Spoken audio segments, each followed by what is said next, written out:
guys, welcome back to the MCU HQ and welcome to my spoiler review for Guardians of the Galaxy Volume 3. That means if you have not yet seen the film, please go watch the film and then come back and watch this review, because I'm going to run through pretty much all the major plot points and all the major things that happen in Guardians of the Galaxy Volume 3, and I do not want to ruin the film for you, because it is an amazing film. It is James Gunn's magnum opus, and it is among the best content that the MCU has ever created, and I want you guys to get to experience that for the first time on a big screen, not knowing anything, much like I did. I did see the movie a second time last night, so I'm now 2 viewings in, and I've really had the chance to gather and collect my thoughts on this movie before making this video. I plan on seeing it a third time at some point. Not this weekend, but sometime in a few days, I do plan on seeing it a third time. So that'll be fun. I'll get to cry again. Because yeah, to start this off, I cried several times in this film, and I'm going to share those with you now. So on my first viewing of the movie, I basically was teary-eyed every single Rocket flashback, as well as at the end, at the conclusion of this movie.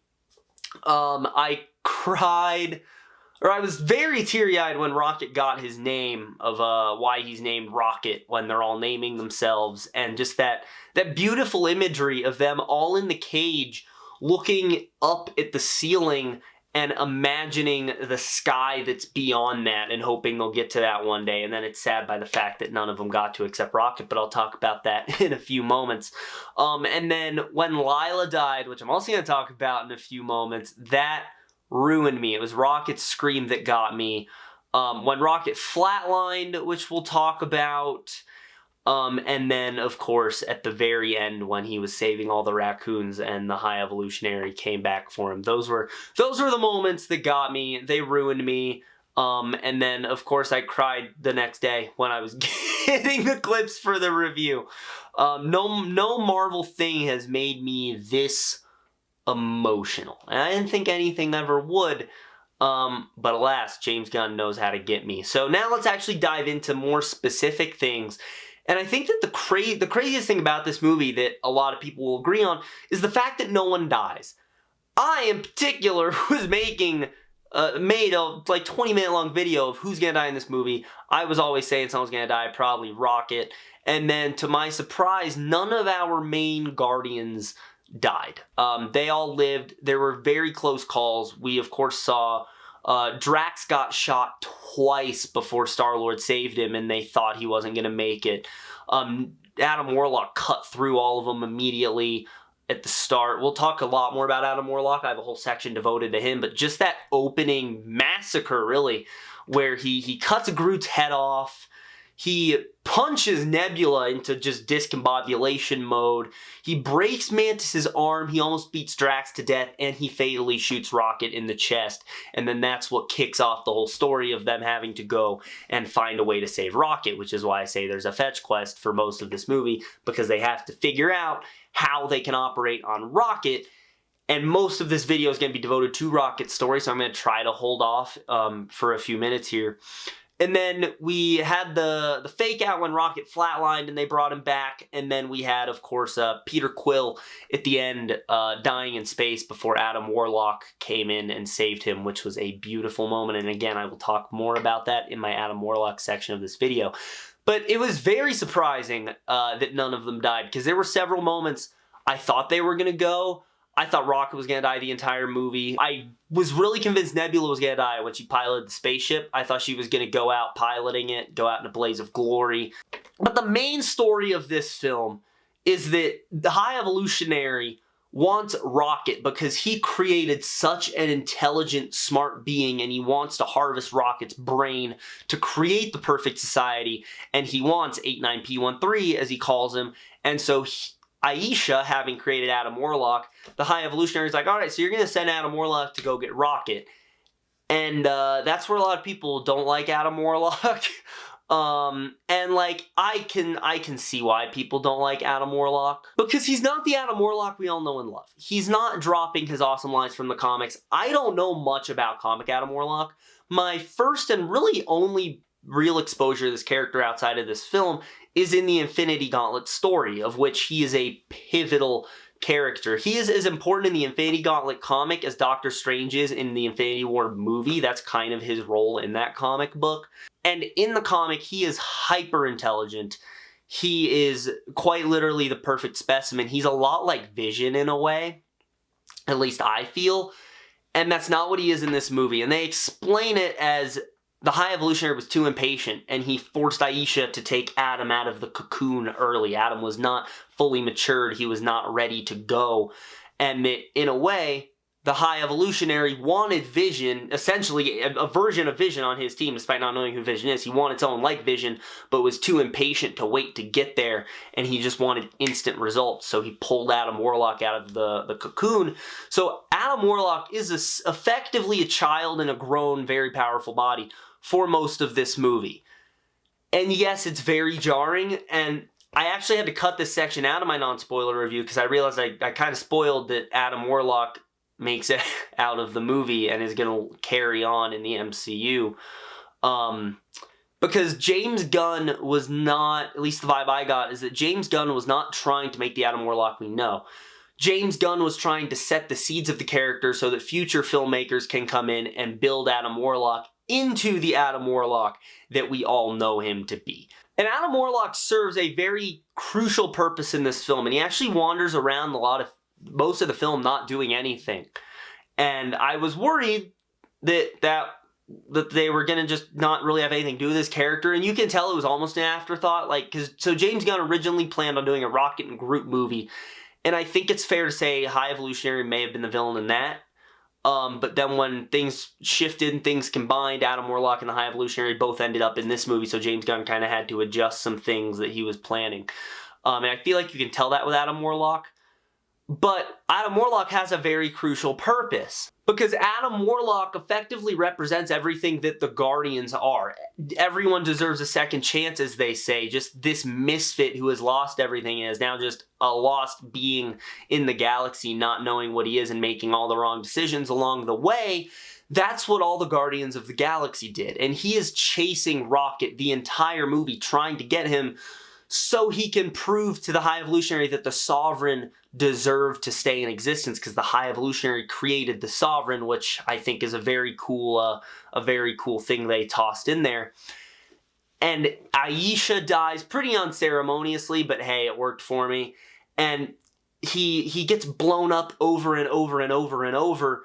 And at the very end of the movie, Groot saves him from the High Evolutionary ship. And when Adam asks why, Groot says, because everyone deserves a second chance. And it's that line that motivates Adam Warlock to go out in space and save Star-Lord. And I thought it was a beautiful arc that they sent Adam Warlock on. I understand how it doesn't vibe, or how everyone doesn't vibe with it, how it doesn't jive with everyone. But I personally think it was a beautiful arc, and you can see there how they're setting the seeds of Adam Warlock is one day going to become the Adam Warlock we know, mainly because of what he learned from the Guardians and his experience with the Guardians in this film. He's also a Guardian at the end of the movie, but we'll talk about the post-credit scene in a few minutes. But anyway, back to Rocket's story, because I went on that really big Adam Warlock tangent. The High Evolutionary wants Rocket, and Adam Warlock shoots him because Rocket's going to shoot at the High Evolutionary. Rocket's going to shoot at Adam Warlock. Adam Warlock shoots at Rocket, shoots Rocket in the chest. And the Guardians learn there's a kill switch in Rocket, so they can't operate him unless they have a bypass key to turn it off. So Rocket dies if they operate on him, Rocket dies if they don't operate on him, and Nebula gives him a timetable of 48 hours, and from there, our story starts. This is not a story of the Guardians fighting the High Evolutionary. This is a story of the Guardians going to save their friend, and that involving them coming into contact with the High Evolutionary. And that's why I say it's the lowest scale but the highest stakes Guardians film. Because you care about these characters in this team so much, and you care about Rocket Raccoon so much, and you want nothing more than for all of them to live. But it's also not a galaxy-wide threat. It's not a galactic threat. It's not a universal threat. It's the most personal story because they have to save one person. And yeah, in doing so, the High Evolutionary destroys an entire planet. But they're not going out to save the galaxy, they're going out to purely save their friend, which is a difference from how it all kicks off in the first two. And then, of course, at the end of it, they turn it around and they're like, okay, now we're gonna whoop the High Evolutionary's ass. But it's the flashbacks with Rocket that are the real meat and potatoes of this story, because the film cuts from the present day plot line to flashbacks quite often of Rocket. Usually it's coming from Rocket's POV. Sometimes they just happen at random points, which is weird, but it's not like something I am going to lower the grade of the movie for. It's just something that was weird and stuck out to me. But we see several, and I'm people who don't vibe with animal abuse. I mean, no one should. If you vibe with animal abuse, go fuck yourself. But you guys get the point. If you can't handle seeing stuff like that on screen, you're not going to enjoy this movie at all. And this one's not for the kids. It's not for the people who don't want to see stuff happen to animals on screen. If you could not make it through John Wick, you're not making it through Guardians of the Galaxy Volume 3. But these flashbacks happen so often throughout the movie, and almost every single one of them makes me cry. So, obviously the first one starts at the very start of the film. And we see a bunch of baby raccoons, we see the High Evolutionary walk up to him, stick his hand in, there's one that's up front, petrified, shaking, we can figure out that that's the one that's eventually going to become Rocket Raccoon. Then the movie dives into a cover of Creep, and it seems depressing. Rocket's depressed, Star-Lord's hammered. Yeah, so that's how this movie starts. It's not fun like Mr. Blue Sky and Come and Get Your Love. It is dark, it's foreboding, it's ominous. And it's not as fun of a film all around. But then the next flashback that we get actually pretty fairly close to that one, I believe. I think it's the first flashback we get after Rocket gets shot.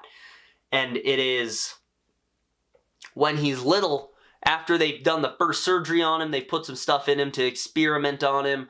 They've tattooed him, they've shaved his head. He was basically dissected and put back together, as he said in the first film, and as Peter says in this film.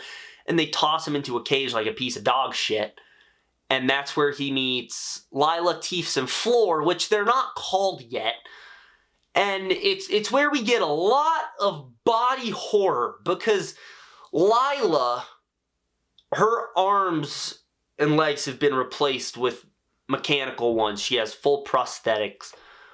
Teefs I couldn't exactly get a read on what exactly was up with Teefs, but he was like in some sort of chair thing with wheels. I don't know what was up with that.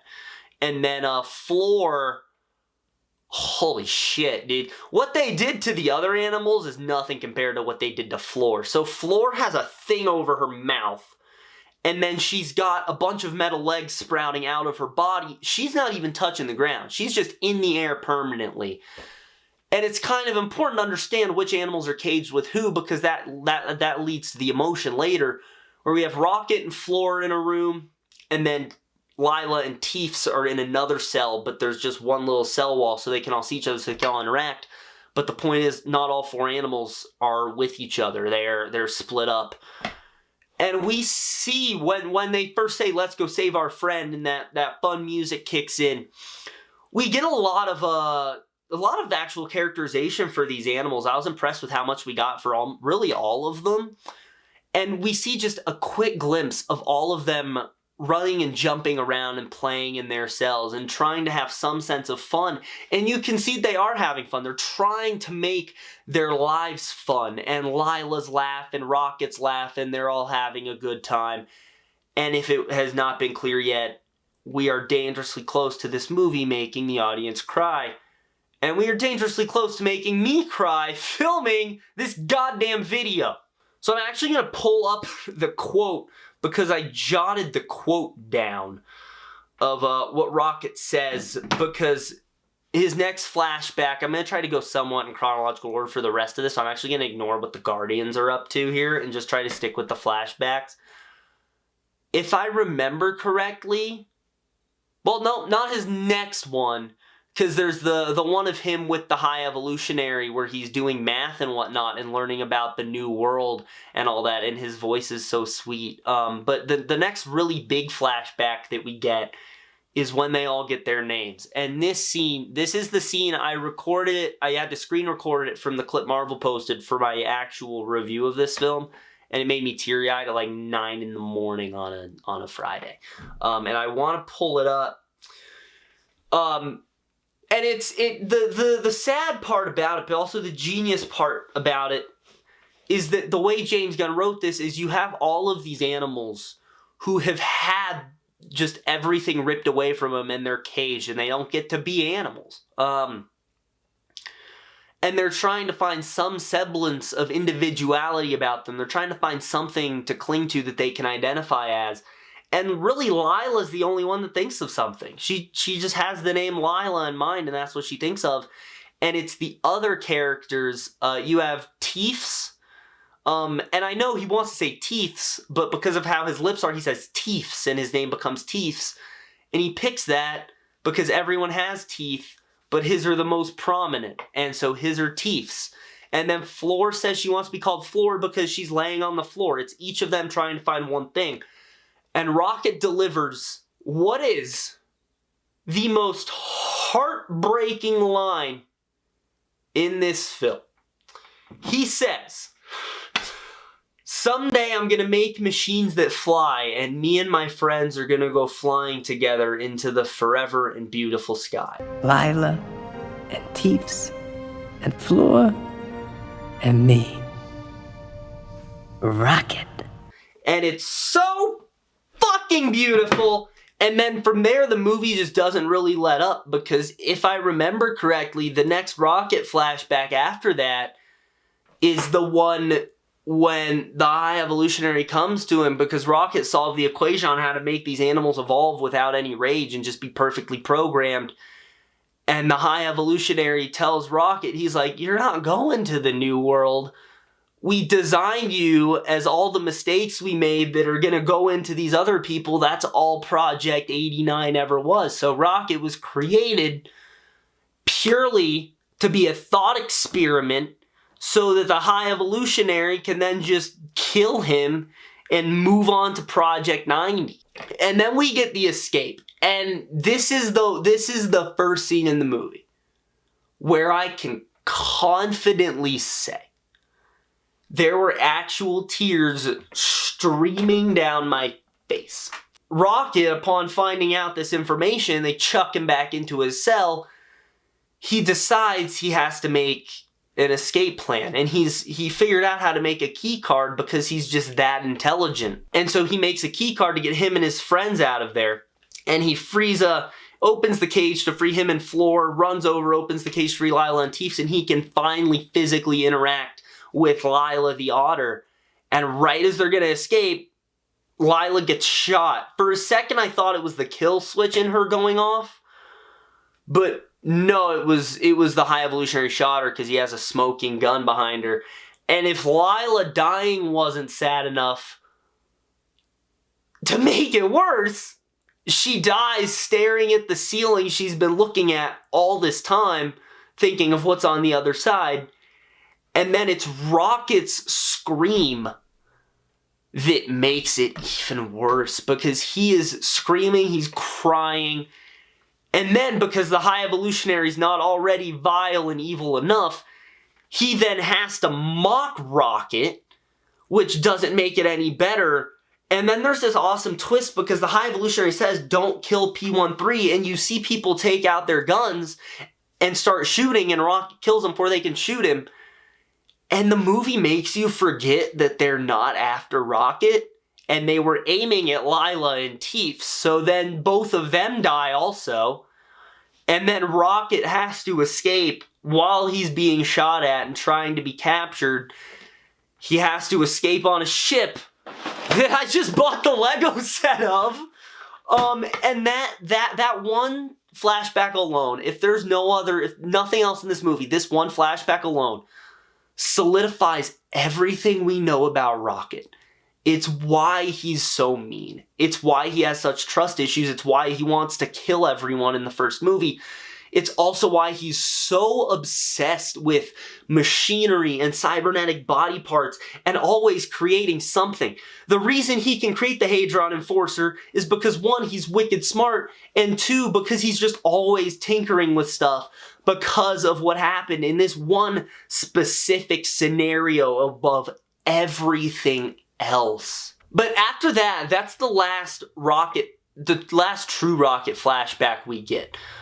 We see a couple glimpses, we see more Lila, but that's the last of the Rocket flashbacks. So I guess to go back to the actual Guardians, they go on a big quest across the galaxy.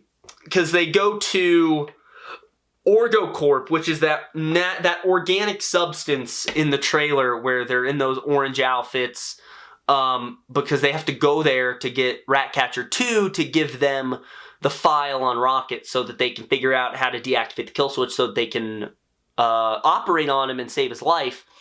And it's there that they meet up with Gamora. And this is where shit gets really good. Because the amount of drama we immediately get from Gamora coming in, and Gamora's on this mission because, one, Nebula knows her, she knows how to contact her, and two, Nebula said she's going to give her a lot of money.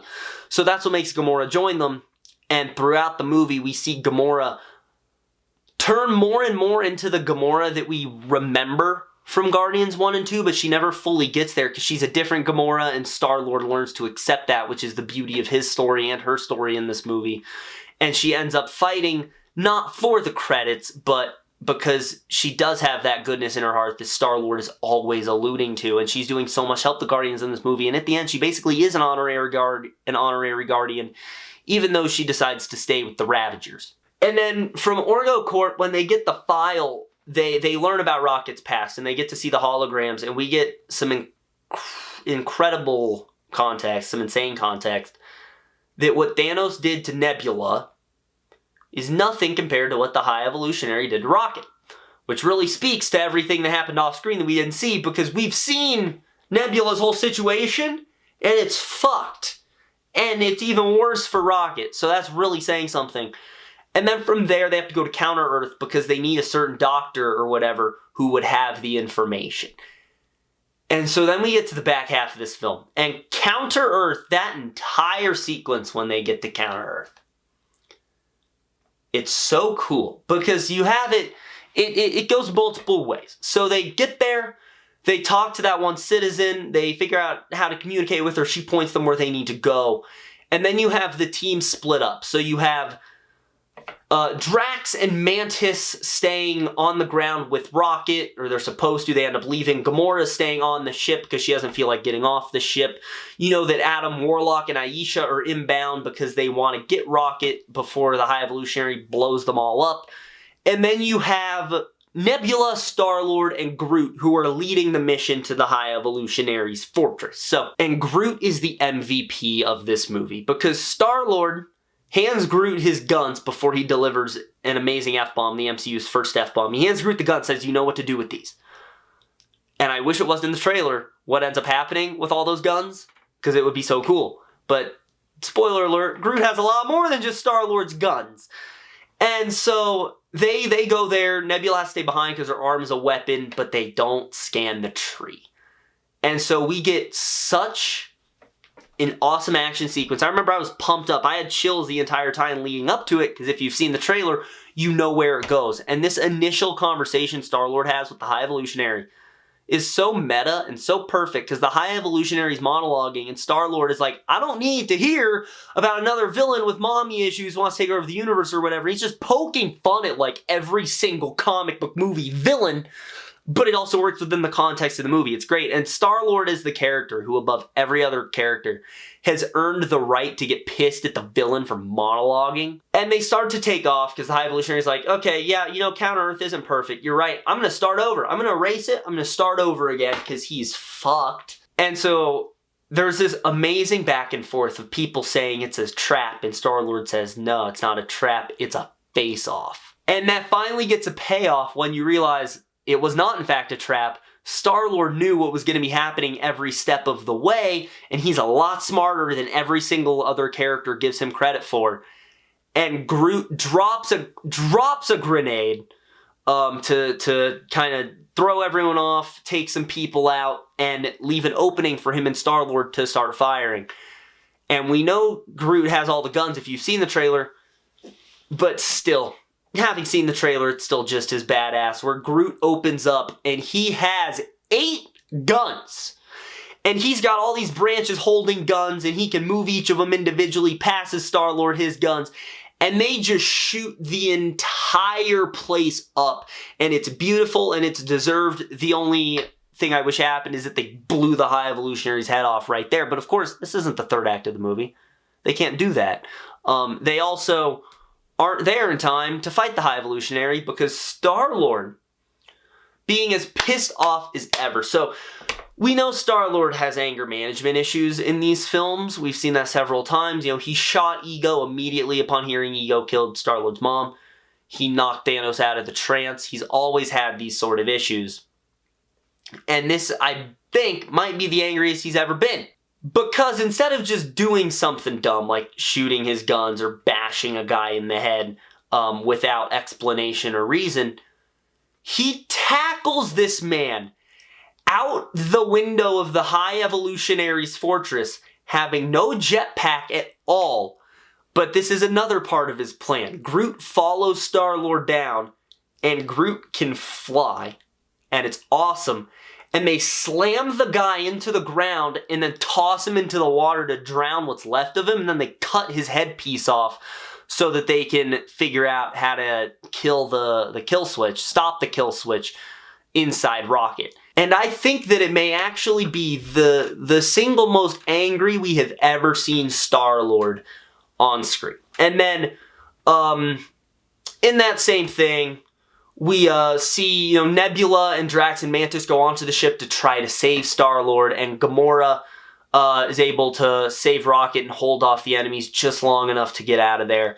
And then we get them saving Rocket. And this scene completely broke me. Once this scene happened, I don't think I was ever dry-eyed for the rest of the film, because Rocket's pulse starts going haywire, and he pops up in this like white heavenly place, and you realize Rocket is in the process of dying.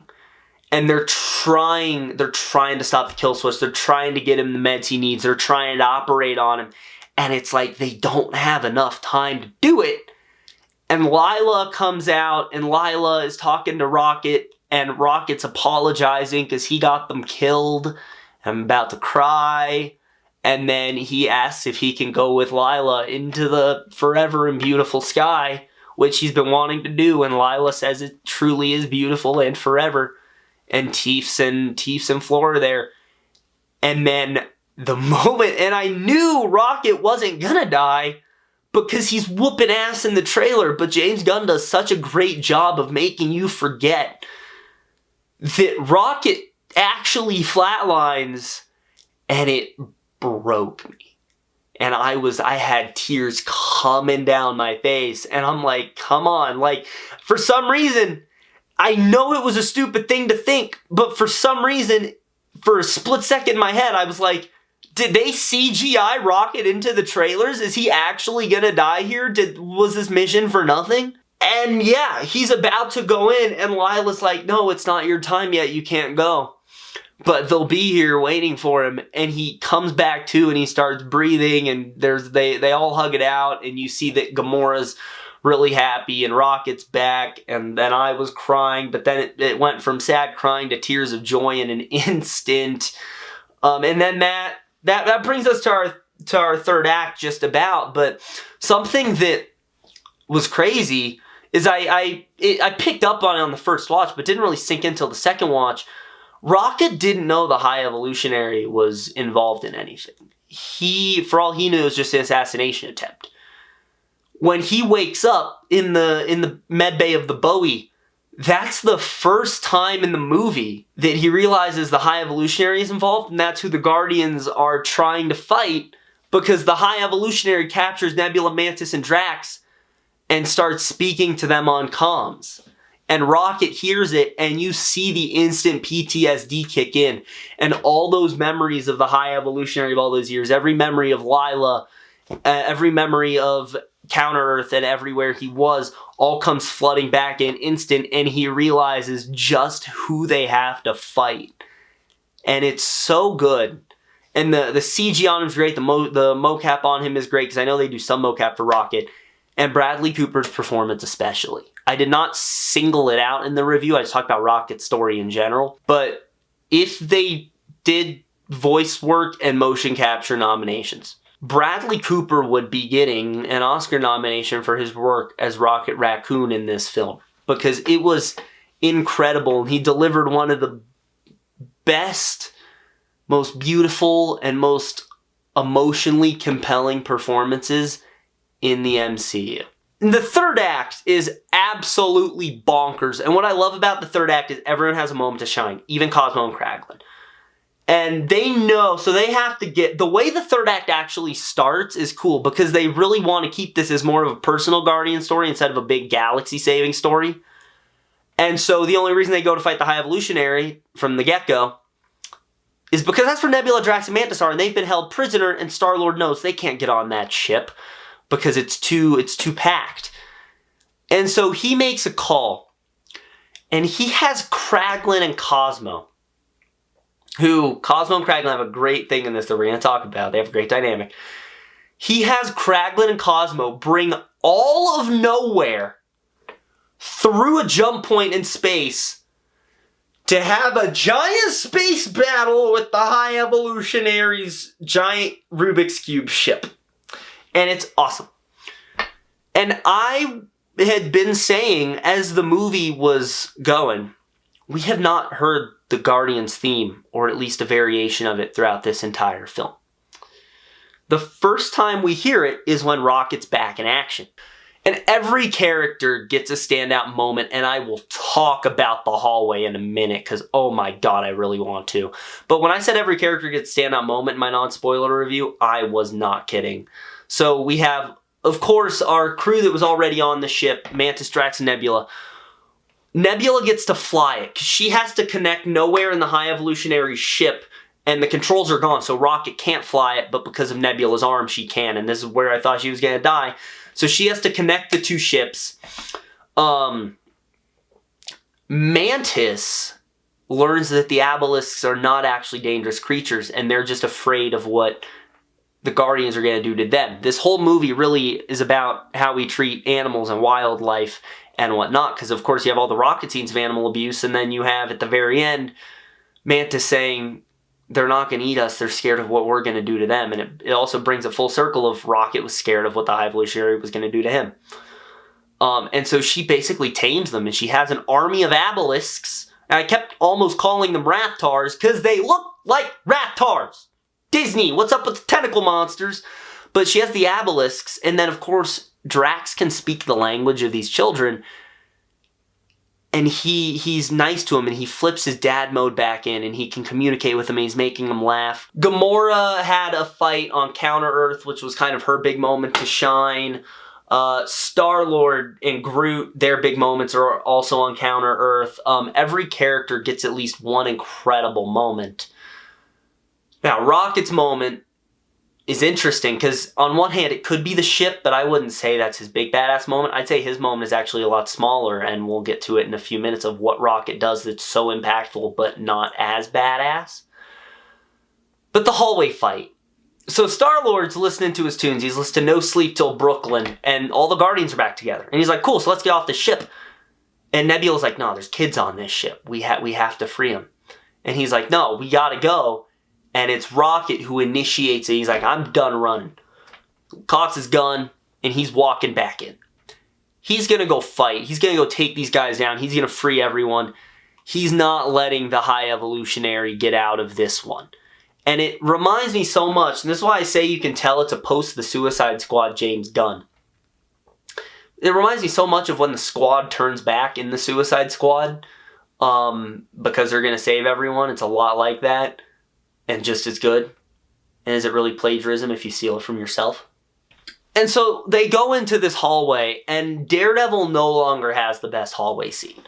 So Drax peels this door open, and you see just a horde of enemies coming at them. And so we get the coolest fight sequence in Marvel Cinematic Universe history. A one-take action sequence that is showing all the Guardians kicking butt, having their own individual moments. We see all of them do something cool, and they clear out this entire hallway. And once we're done with that, they all go their separate ways, and they try to get all the humans out of there, and Groot saves Adam Warlock. And then it happens! We have one more big gut-wrenching, tear-jerking moment, and thankfully no one dies, but Nebula gets back, Star-Lord asks where Rocket is, and we cut to Rocket. And as Rocket's freeing them all, getting them out of there, and speaking their language, too, which is cool. He sees the cages. And he sees the cage of baby raccoons. The cage he was bred in. The cage they took him from and experimented on him. He sees all of that. And there's all kinds of animals in there. There's a bald eagle in there. But there's a bunch of raccoons, and Rocket goes in because he's going to free them. And if there's one thing that gets me, it's when Rocket cries. In the first movie, what gets me about Groot's death is when the tear comes down Rocket's eye. In the second movie, what gets me about Yondu's death is when the tear comes down Rocket's eye.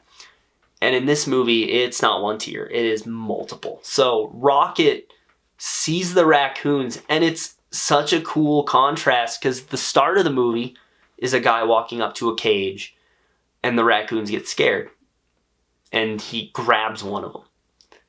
At the end of the movie, it's another raccoon walks up to the cage, and none of the raccoons are scared. And Rocket opens it, and all the raccoons are crawling on Rocket, and he's trying to get them out of there, and he's dropping them. It's just how many raccoons there are, because raccoons by nature, that's what the babies do. They're like possums. They just climb on the other one, and he's dropping them, and they're falling, and there's just so many raccoons. Rocket cannot feasibly get all these raccoons and all these animals out of here, and he's struggling so hard. And there's two moments that get me. And they're about to get me right now. It's when he opens the cage and he sees raccoon written on it. And he learns that he's actually a raccoon. And I don't know why it gets me so good, but it does. And then the other one is after he gets the raccoon and a bunch of them fall and he's picking them up and trying so hard to hold every single one of them. He looks around at the rest of the room and sees all the animals in cages. And he immediately thinks about his existence and his shitty childhood, and tears are streaming down his face. And so if I already wasn't bawling enough in the theater to the point that I couldn't even see the screen, the High Evolutionary then comes back and starts beating the shit out of Rocket. Once again, my cries become tears of joy, because all the Guardians come in and they beat him down together. This is so personal for all the Guardians. They all chip in on this. Rocket uses the gravity boots and says, because High Evolutionary is always calling him 89P13 or P13, and Rocket activates the gravity boots. They were set up at the start of the movie that he's wearing them. He activates them. He says the name's Rocket. Rocket Raccoon, and shoots the High Evolutionary. He's embracing these raccoon. All the Guardians chip in and they beat the shit out of him, and then Gamora stabs him. I'm upset Rocket didn't get to do the stabbing, but Gamora stabs and peels his face off, which is just disgusting, and we see under it just how messed up he is. And then Rocket spares him, but Rocket doesn't really spare him because that ship, it goes boom like 10 seconds afterwards. But Rocket leaves him behind. He's like, I'm a Guardian of the Galaxy. And then says they have to save everyone, not just the kids. They have to save all the animals. And there's this awesome shot. It's like a Noah's Ark type thing. And I think James Gunn did that intentionally because he loves referencing paintings. He referenced the Michelangelo thing with Adam Warlock and Peter Quill in just a couple minutes, and all the animals come out, led by Rocket and the Guardians. They freed every single person on that ship, everyone who was going to become a subject of the High Evolutionary's cruel experiments, they saved at the very end of the movie. And then Star-Lord kind of dies because Cosmo, who has been holding the ships together, cannot do it anymore. And I'm about to get back to Cosmo and Kraglin's awesome little arc they have. Actually, screw it, I'll do that right now. And so to address Cosmo and Kraglin, their dynamic, I think, is great. So Kraglin sucks with the arrow at the start of this movie. He's really bad with it. And Cosmo can telekinesis hit every little target. And it pisses Kraglin off. He calls Cosmo a bad dog, and she's upset about it the entire movie. Comes back around, when they're at nowhere, Kraglin is spoken to by Force Ghost Yondu, who says, use your heart, and Kraglin is able to expertly control the arrow, but someone dodges it, and the arrow lodges itself in the wall, and Kraglin can't get it in time, and he's about to get killed, and Cosmo steps in, and crushes the creature. And Kraglin says the reason Cosmo is doing this and basically standing between him and that thing is because Cosmo's a good dog. And it's beautiful. It makes me so happy. The conclusion of the movie is very bittersweet because on one hand, it's not a sad ending. It's not a happy ending either. So Star-Lord says goodbye to Gamora, and she leaves and goes back with the Ravagers. And then the Guardians basically, they, as we know them, disband. Like when James Gunn said the end of the Guardians as we know them, that's true. Because they're still Guardians, but it's not the ones we know. And Star-Lord says he's going to leave. He's been running his whole life. He needs to go back to Earth. He needs to figure all this out. And Mantis says she has to figure out her life. And Nebula's like, I'm going to rebuild Nowhere and create something I could never have. And Drax, I need your help. And then it's like, oh crap, they're all disbanding. And then Star-Lord says, no, the galaxy still needs its Guardians, and you could make better leader than I ever was. And he makes Rocket the leader of the Guardians of the Galaxy. They all Ravagers salute him one more time before they go their separate ways, and Groot says, I love you guys. The audience can finally understand Groot, and we're hearing that what he's saying is, I love you guys. He's not saying I am. He, at least, it sounds like saying I am Groot. He's not saying I am Groot. He's saying I love you guys. And we can finally understand what Groot is saying, which was awesome. And so instead of the movie starting on a dance number, it ends on a dance number. So Rocket now has the Zune. It's what Star-Lord went back for. It's why Adam Warlock had to save him. Star-Lord was getting the Zune because he wanted to give it to Rocket because he knew he was going to leave. And Rocket is playing it. It's connected to the speakers in Nowhere, and he's playing this song now, and everyone's happy. And Star-Lord goes back to Earth, meets with his grandpa. It's a little emotional. Mantis and Rocket have this great goodbye, and they're both crying. And Dave Bautista's, just his acting in that moment is incredible. And she takes her obelisks, and she's going to go through the galaxy and go on her own adventure and learn about herself. And we're not going to see her again. We're not going to see so many of these characters again. I'll tell you in a minute who I think we're going to see again. So they say their goodbyes. Nebula is dancing. Nebula's happy. Groot and Rocket are having a little dance-off. Even Drax finally gives in and dances at the end of this story. Now, we do get 2 post-credit scenes.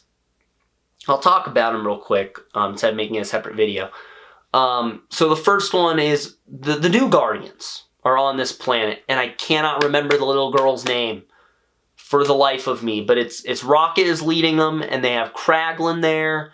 Blurp, Cosmo, they're there also. And we have Adam Warlock on the team. He joined the team. And that's like, oh, the Guardians aren't just shooting the shit. There's a reason they're on this planet, and there's these just insane animals running towards them. And Rocket's like, well, we gotta do something about it. Get up, Groot. And Groot's like Alpha Groot. He's big old tank Groot now. We finally got Alpha Groot. And they all charge into battle. It's like, okay, that's the new Guardians. I don't think we're seeing all of them again, though. I think we will 100% see Adam Warlock again.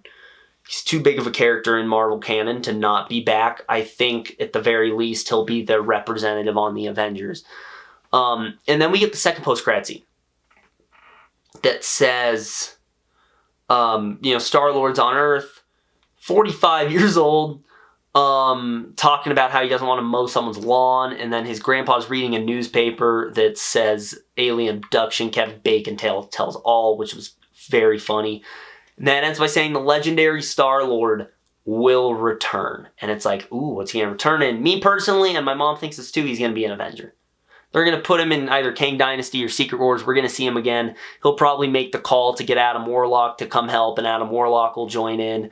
But as for the rest of the characters, Drax, Mantis, Nebula, Gamora, we aren't seeing them again. Drax and Gamora especially, because Zoe Saldana and Dave Bautista have said they don't really want to come back. They are very happy they did it. They have no regrets, but they're ready to move on to other things, and I totally get that. I mean, this is 10 years of their life. I don't think we'll see anyone besides Star-Lord, Adam Warlock, and maybe Cosmo again. I hope we don't see Rocket and Groot again. I sincerely hope we do not see Rocket and Groot again. Or Mantis.